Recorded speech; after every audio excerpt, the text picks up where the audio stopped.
2021년 더불어민주당 전당대회를 앞두고 돈봉투를 받은 혐의로 1심에서 유죄가 선고됐던 민주당 전현직 의원들에 대해 2심 재판부가 무죄를 선고했습니다. 서울고법 형사 2부는 2021년 민주당 전당대회를 앞두고 송영길 당시 후보의 당선을 위해 돈봉투를 주고받은 혐의로 기소된 민주당 허종식 의원과 윤관석, 임종성 전 의원에 대해 징역형 집행유예를 선고한 1심을 깨고 무죄를 선고했습니다. 재판부는 수사의 실마리가 된 이정근 전 민주당 사무부총장의 휴대전화 녹취록에 대해서 유죄 증거로 보기 힘들다고 판단했습니다. 사업가로부터 6천만 원대 뇌물과 정치자금을 받은 혐의로 기소된 노웅래 전 더불어민주당 의원이 1심에서 무죄를 선고받았습니다.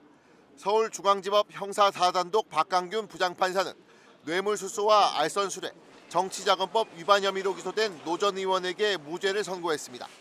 재판부는 검찰이 증거로 제출한 휴대전화 전자정보가 별건 수사 도중 임의로 확보한 위법 수집 증거에 해당된다며 증거 능력을 인정하지 않았습니다. 진술 증거 역시 위법 수집 증거에 따라 수집된 2차 증거라며 모두 증거 능력을 배제했습니다. 노 전 의원은 지난 2020년 물류센터 인허가 알선과 태양광 발전사업 편의 제공 등의 명목으로 사업가 박모 씨에게서 5차례에 걸쳐 총 6천만 원을 받은 혐의로 기소됐습니다. 검찰은 구속영장까지 청구했지만 국회에서 체포동의안이 부결됐는데 당시 한동훈 법무부 장관은 봉투 부스럭거리는 소리까지 녹음됐다며 피의 사실을 구체적으로 공개했습니다. 청탁을 받고 돈을 받는 현장이 고스란히 녹음되어 있는 녹음 파일이 있습니다. 부정한 돈을 주고받는 현장이 이렇게까지 생생하게 녹음되어 있는 사건은 저도 본 적이 없습니다. 검찰은 지난 4월 4선 의원의 영향력을 고려하면 죄책과 비난 가능성이 매우 크다며 징역 4년과 벌금 2억 원, 추징금 5천만 원의 선고를 내려달라고 재판부에 요청했습니다. 하지만 노 전 의원은 검찰이 정치적 목적으로 자신을 범법자로 몰아가고 있다며 무죄를 주장했는데 결국 법원이 노 전 의원의 손을 들어줬습니다. 칼날로 심장을 후비는 고통, 법대로 바로잡는데 1104일이 걸렸습니다. 정치검찰의 수사권과 기소권 남용에 의한 이 잘못된 사람 잡는 수사를 바로잡아 주신 재판부에 감사드립니다. 노 전 의원은 그동안 정치검찰의 수사권과 기소권 남용으로 많은 사람들이 인생을 망치고 제명에 못 살았다며 사람 잡는 수사는 절대로 용납돼서는 안 된다고 주장했습니다. 서울 마포갑 지역구였던 노 전 의원은 지난 총선에서 공천 탈락했고 당의 결정을 따르겠다며 불출마를 선언한 바 있습니다.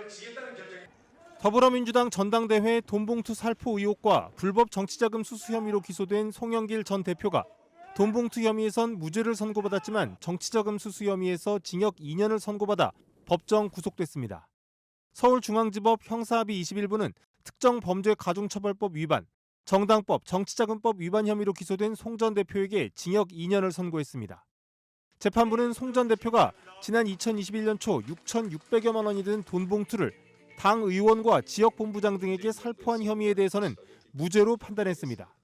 사건의 발단이 됐던 이정근 전 민주당 사무부총장의 휴대전화 녹음 파일의 증거 능력을 인정하지 않았기 때문입니다.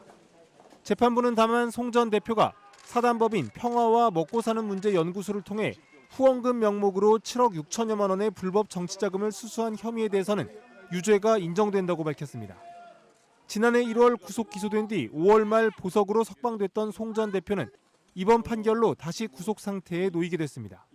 송 전 대표는 재판 과정에서 검찰이 돈봉투 문제로 기소가 어렵다고 보고 먹고 사는 문제 연구소까지 수사를 확대했다며 명백한 별건 수사로 공소권 남용에 해당돼 공소를 기각해야 한다고 주장해왔습니다.